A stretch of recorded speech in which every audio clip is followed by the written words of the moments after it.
Male infertility के patient से जब भी मैं ओपीडी में मिलता हूँ वो यही पूछते हैं कि सर मेरा स्पर्म काउंट क्यों कम हो गया और इसके पीछे क्या क्या रीज़न्स हो सकते हैं, क्योंकि उनको पता ही नहीं होता कि स्पर्म काउंट कम किन वजहों से होता है। नमस्कार, मैं डॉक्टर हिमांशु पराशर। आज इस वीडियो में आपको 10 ऐसे रीज़न्स बताऊंगा जिनकी वजह से आपका भी स्पर्म काउंट कम हो सकता है। तो आप इन 10 रीज़न्स को पहचानिए और आप देखिए कि इनमें से कुछ आप तो ऐसी गलतियां नहीं कर रहे जिसकी वजह से आपका स्पर्म काउंट कम हो रहा है, या फिर अगर आपका स्पर्म काउंट कम है तो आप इन 10 चीज़ों को अवॉइड करिए ताकि आपका स्पर्म काउंट इंक्रीज़ हो पाए। तो चलिए वीडियो को स्टार्ट करते हैं। सबसे पहले आपका स्पर्म काउंट कम होने की वजह होती है स्मोकिंग। अक्सर लोग कूल बनने के चक्कर में या आजकल की जो लाइफस्टाइल है इस चक्कर में सिगरेट पीना स्टार्ट कर देते हैं। दोस्तों के साथ जाते हैं, स्टार्टिंग में नहीं पीते, लेकिन अगर 4 दोस्त गए हैं उसमें से 3 सिगरेट पी रहे हैं तो ज़्यादा चांस है कि 10 दिन बाद चौथा दोस्त भी सिगरेट स्टार्ट कर देगा और फिर वहीं से दिक्कतें बढ़ती है, क्योंकि स्मोकिंग करने से आपके ब्लड में, आपकी बॉडी में निकोटीन की मात्रा बढ़ती है और वो निकोटीन आपकी स्पर्म हेल्थ के लिए बहुत ज़्यादा हानिकारक है। और इतना ही नहीं, जब आप ज़्यादा स्मोकिंग करते हैं तो आपका डीएनए भी डैमेज होता है और इसकी वजह से आपका स्पर्म प्रोडक्शन लो होता है, आपकी बॉडी में स्पर्म की कमी आती है। और ये मैंने ओपीडी में भी देखा है कि जो लोग स्मोकिंग ज़्यादा करते हैं अक्सर उनको ओलिगोस्पर्मिया या एज़ोस्पर्मिया की दिक्कत आती है। सेकंड पॉइंट है एक्सेसिव अल्कोहल इंटेक करना। अब जो ज़्यादा अल्कोहल ले रहे हैं, हफ्ते में 3-4 बार अल्कोहल ले रहे हैं या 300 ml ले रहे हैं एक वीक में या उससे ज़्यादा ले रहे हैं, उन केस में उनका स्पर्म काउंट कम होता है। और सिर्फ स्पर्म काउंट कम नहीं होता, उनके स्पर्म की क्वालिटी भी कम होती है, यानी कि मोटिलिटी और मॉर्फोलॉजी जो है स्पर्म की वो भी ख़राब होती है। तो अगर आप स्मोकिंग या अल्कोहल ले रहे हैं तो इसको बिल्कुल बंद कर दीजिए। थर्ड पॉइंट है एनी स्टेरॉइड इनटेक, यानी कि मान लीजिए आजकल लोग जिम जा रहे हैं, जिम ट्रेनर उनको बोल देता है कि आप ये स्टेरॉइड ले लो, आप इंजेक्शन लगवा लो। अब उस टाइम पेशेंट या कोई भी नॉर्मल इंसान भी बॉडी बनाने के लिए इंजेक्शन लगवा लेता है, स्टेरॉइड ले लेता है, बट उसका जो फ्यूचर में जो साइड इफ़ेक्ट होते हैं वो आप मानोगे नहीं। मेरे पास बहुत सारे ऐसे पेशेंट हैं जिन्होंने स्टेरॉइड के इंजेक्शन लगाए जिम जाने की वजह से ताकि जल्दी बॉडी बन जाए और आज वो ढंग से चल नहीं पा रहे, उनकी मर्दानगी ताकत बिल्कुल ख़त्म हो चुकी है। तो ये गलती आपको नहीं करनी है। आप जिम जा रहे हो बिल्कुल जाइए, लेकिन आप नेचुरल डाइट लीजिए। अगर आपको प्रोटीन इंटेक करना है आप फल फ्रूट से लीजिए, आप सब्जियों से लीजिए, आप अपनी डाइट में बढ़ाइए उसको। अगर फिर भी नहीं हो रहा, थोड़ा बहुत प्रोटीन आप शेक ले सकते हैं, लेकिन ऐसा नहीं करना कि आप स्टेरॉइड ले रहे हैं। फोर्थ पॉइंट है एक्सपोजर टू हीट। जब आप अपने टेस्टिकल को ज़्यादा देर तक हीट से एक्सपोज करते हैं, यानी कि गर्म जगह पे रखते हैं, या फिर अगर आप ऑफिस का काम कर रहे हो, आप अपने लैपटॉप को अपनी गोद में रख के काम कर रहे हो काफ़ी लंबे टाइम तक, तो इस वजह से भी आपका स्पर्म काउंट कम होता है। क्योंकि स्पर्म बनने के लिए आपके स्क्रोटम का जो टेम्परेचर है वो आपके बॉडी टेम्परेचर से 3 to 5 डिग्री सेंटीग्रेड कम होना चाहिए, लेकिन जब आप हीट से एक्सपोज करते हो तो आपके टेस्टिकल का टेम्परेचर बढ़ जाता है और इसकी वजह से ना सिर्फ आपका स्पर्म काउंट कम होता है बल्कि आपके स्पर्म की इनमोटिलिटी भी बढ़ती है, यानी कि स्पर्म ज़्यादा डेड होते हैं, मोटिलिटी कम होती है। तो आपको ये चीज़ ध्यान रखना है कि जब भी आप लैपटॉप का यूज़ करते हो तो आप अपनी गोद में रख के ना करें, थोड़े डिस्टेंस पे रख के करें और ज़्यादा हीट से एक्सपोजर ना होने दें अपने टेस्टिकल को, ताकि टेस्टिकल का टेम्परेचर मेंटेन रहे और वो फिर अच्छे से आपका स्पर्म प्रोडक्शन में हेल्प करे।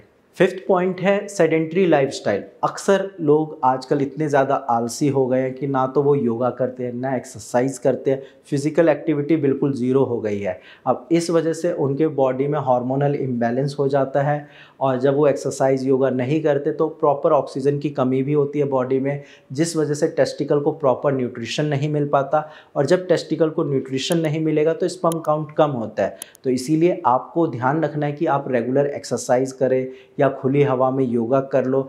आपको ज़्यादा नहीं, सुबह 10 मिनट अपने लिए टाइम निकाल लीजिए।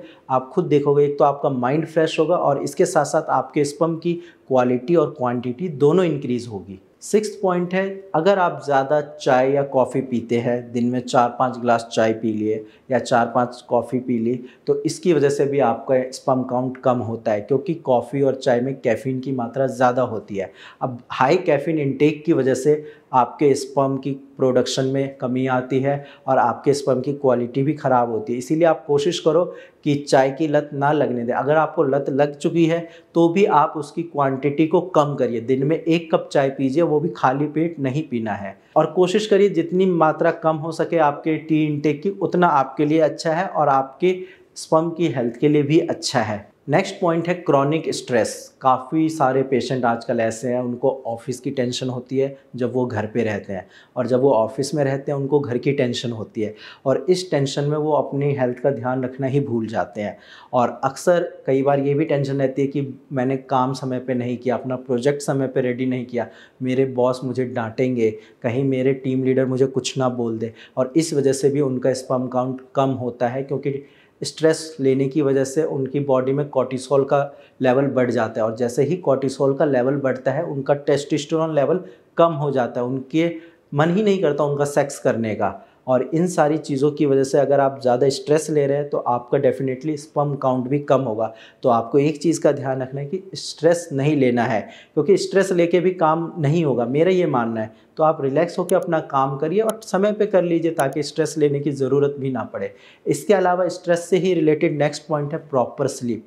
अक्सर पेशेंट ये गलती करते हैं कि अगर मान लो किसी दिन उनकी छुट्टी होती है तो वो रेस्ट नहीं करते, इवन रात को भी टाइम से नहीं सोते, वो मोबाइल में लगे रहते हैं, उनका स्क्रीन टाइम बहुत ज़्यादा होता है, कभी कोई वेब सीरीज़ देख रहे होते हैं या कोई घर पे ऑफिस का काम कर रहा होता है। अब इन वजहों से क्या होता है कि उनको प्रॉपर 7 से 8 घंटे की नींद नहीं मिल पाती, और जब प्रॉपर नींद नहीं मिलती तो फिर उनका स्पर्म काउंट कम होने लगता है, स्पर्म की क्वालिटी ख़राब होती है।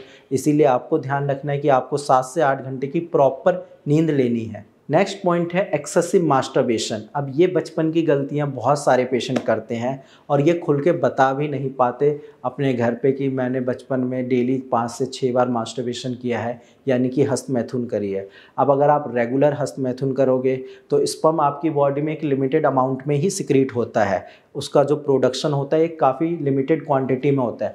बट अगर आप रोज़ रोज़ मास्टरबेशन करके दिन में 3-4 बार मास्टरबेशन करके स्पर्म बाहर निकाल लो, तो ऑब्वियस सी बात है आपके शरीर में स्पर्म की क्वांटिटी कम होगी। तो इस चीज़ का आपको ध्यान रखना है कि मास्टरबेशन रेगुलर नहीं करना है, मास्टरबेशन ज़्यादा करने से भी स्पर्म काउंट कम होता है। और लास्ट पॉइंट है, अगर आपके टेस्टिकल में कोई भी बीमारी है, चाहे वेरिकोसील की हो, चाहे हाइड्रोसील की दिक्कत हो, या फिर आपके टेस्टिकल के आसपास एपिडिडाइमिस में सिस्ट हो, तो भी आपका स्पर्म काउंट कम होता है। तो ऐसे केस में आपका स्पर्म काउंट तभी बढ़ेगा जब आपकी ये बीमारी जड़ से ठीक होगी। वेरिकोसील, हाइड्रोसील और सिस्ट की बीमारी जड़ से ठीक करो, उसके बाद ही फिर आपका स्पर्म काउंट बढ़ेगा। अक्सर पेशेंट यहाँ पे ये गलती करते हैं कि वो ये बोलते हैं सर वेरिकोसील की प्रॉब्लम है, कोई बात नहीं, इसको ऐसे ही रहने दो, मुझे बच्चे नहीं हो रहे, आप मुझे स्पर्म की दवाई दे दो। मैं उनको यही समझाता हूँ कि स्पर्म काउंट आपका बढ़ेगा ही नहीं, वो फ्लक्चुएट करेगा जब तक आपका वेरिकोसील और हाइड्रोसील ठीक नहीं होगा। तो इसीलिए आप कोशिश करिए कि वेरिकोसील और हाइड्रोसील की प्रॉब्लम को जड़ से होम्योपैथिक मेडिसिन से ठीक करो, क्योंकि एलोपैथी के पास आप जाओगे वो सर्जरी एडवाइस करेंगे, और सर्जरी अगर आप करा लेते हो तो फिर स्पर्म काउंट वैसे भी नहीं बढ़ेगा, इनफर्टिलिटी की प्रॉब्लम आएगी। इसीलिए इन बीमारियों को आप जड़ से ख़त्म करने की कोशिश करो। ये सारे कारण अगर आप फॉलो कर रहे हो, ये सारे रीजंस अगर आपके अंदर भी है, या ये सारी चीज़ें आप कर रहे हो, तो इसको तुरंत स्टॉप कर दो। ये जो 10 चीज़ें मैंने बताई हैं, इनको अगर आप बंद कर दोगे, आप खुद देखोगे कि 2 महीने बाद आपका स्पर्म काउंट धीरे धीरे इम्प्रूव होने लगेगा। बट इतना नहीं बढ़ेगा, क्योंकि उसके लिए फिर आपको दवाइयों की ही ज़रूरत पड़ेगी। थोड़ा सा आराम मिलेगा, थोड़ा सा इम्प्रूव होगा स्पर्म काउंट, बट इसको नॉर्मल करने के लिए या बेबी कंसीव करने के लिए आप होम्योपैथिक मेडिसिन लीजिए, उसका कोई साइड इफ़ेक्ट नहीं होता। और जो आपका स्पर्म काउंट बढ़ेगा होम्योपैथी दवाइयों से, वो परमानेंट रहेगा, वो फिर ऐसा नहीं है कि फ्लक्चुएट करेगा। तो इसीलिए अगर आपके पास भी सीमेन एनालिसिस की कोई टेस्ट रिपोर्ट है तो आप डायरेक्ट मेरी टीम के साथ शेयर करिए, और हम आपको काफ़ी अच्छे से गाइड कर देंगे, और आप भी बाकी पेशेंट जो स्पर्म की प्रॉब्लम से जूझ रहे थे उनकी तरह रिकवर कर सकते हो और फादर बन सकते हैं। आज की वीडियो में इतना ही, धन्यवाद।